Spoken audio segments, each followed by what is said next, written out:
Hey everyone, and welcome to the first Q&A series at Yubico. My name is Guido Appenzeller, I'm the Chief Product Officer, and you submitted a couple of great questions for the session that I want to answer. Let's jump right in here. So the first question we have is, if I get a new mobile device, how do I migrate the Yubico Authenticator app to the new phone? That's actually a great question. It's a very easy one to answer, and the answer is that you don't. If you're using a YubiKey together with an Authenticator app, like for example, my favorite here, the YubiKey 5 CI, with an Authenticator app on an iPhone, what you do in that case is that the actual seeds for those OTP credentials that you're using are stored on the YubiKey. That means there's no migration necessary. I can take a phone, I can plug in the key, and then I can grab a different phone and also plug it into the key, and you will just see the same codes on both phones. And that doesn't only work with phones, that also works, for example, with laptops. So no matter if you're changing your laptop or your phone, or I use it with an iPad as well, in all of those cases, nothing needs to be done. All the credentials are stored on the YubiKey, and they just travel with you as you change devices. Second question that you sent us was, how many Phyto 2 resident keys does your Phyto 2 key support? And the short answer here is 25. But let me give you the long answer and first explain what the difference is between a classic Phyto credential and a resident key in Phyto 2. So the Phyto standard is an incredibly well-designed standard. There was literally a lot of thought went into how we can make something that is highly usable. And as part of this design, there's actually no limit in the number of U2F sites or Phyto sites that you can use a key with. So if you're using your key in the normal way, meaning you give a username, you give a password, and you use it as a second factor authentication, you can use a YubiKey with as many sites as you want to, and you will never run out of storage space on the YubiKey. Now in Phyto 2, there's a second mode. I think it's primarily targeted to be used for completely automated authentication where you don't even have a username and a password anymore, so you just have the key. And they create what's called resident credentials. They're not very common today on the internet, so I wouldn't worry about that too much yet. But for these resident credentials, there's a 25 credential limit on the YubiKey. Now, why do we have such a low limit on the keys? It really boils down to the hardware. If you look at what's inside one of these YubiKeys, there's something inside that's called the secure element. It's basically a chip. It's tamper resistant. It has our software on it that protects your secret and doesn't let them get out, once they're in there. And these are very constrained development environments. So that's why we have to have a limit on the number of credentials.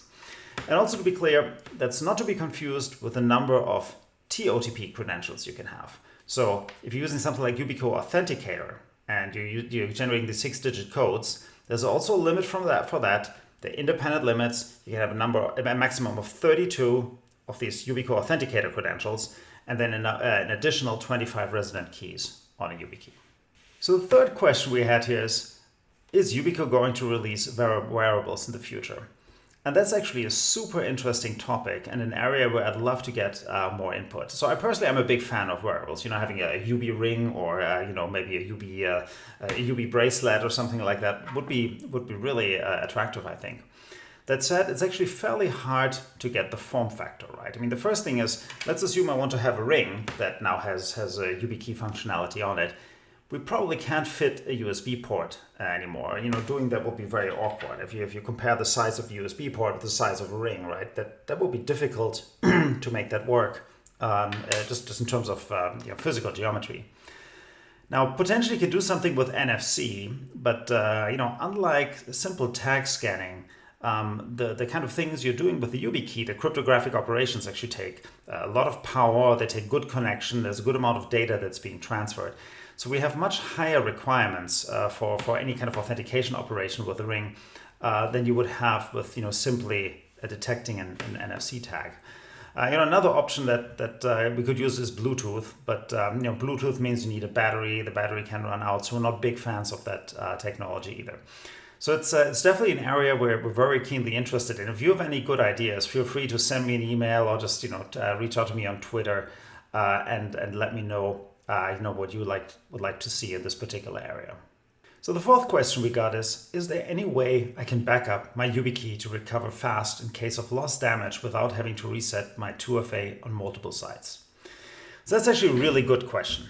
And you can guess probably that this is something that I'm personally running into a lot, right? Every time a new YubiKey comes out, I try to make that YubiKey my new primary YubiKey just to test it. And that means I have to migrate all my credentials to that new key.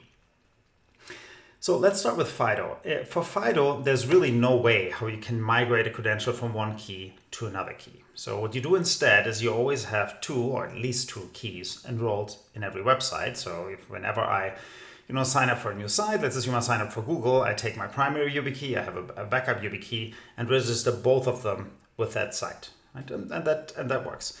Now, when I move to a new key, the challenge is how to remember all the sites where I now need to enroll this new key that I also want to use. Right, my old key just becomes an additional backup, so that's good. Right, having one more backup is nice. But if I have a new key, how do I enroll this? How to remember all the sites where I need to enroll this new key? And the way I do it personally is I use a password manager. Right? Password managers are great. You should absolutely use one. In my password manager, I have a way to tag sites, so to put a tag on a site. So basically, I just put a tag on every site, YubiKey, and that reminds me. And then I can basically just in my password just say, show me all the sites with YubiKey, and then I can basically step through these sites one by one and register the new key with them. It also depends a little bit on the site. For some sites, I want to have multiple keys enrolled. For some sites, basically, my 2 backup keys is all that I need because I don't access them that often. But you have to do this step by step. For Yubico Authenticator, TOTP, there's actually a few more creative things you can do. So when you enroll YubiKey Authenticator, what it shows you is this QR code, right? And then you run Yubico Authenticator either on your mobile device or you can run it on your laptop. And it basically scans that QR code and from that gets all the information that you can use that basically creates that secret on your key that they then use to authenticate.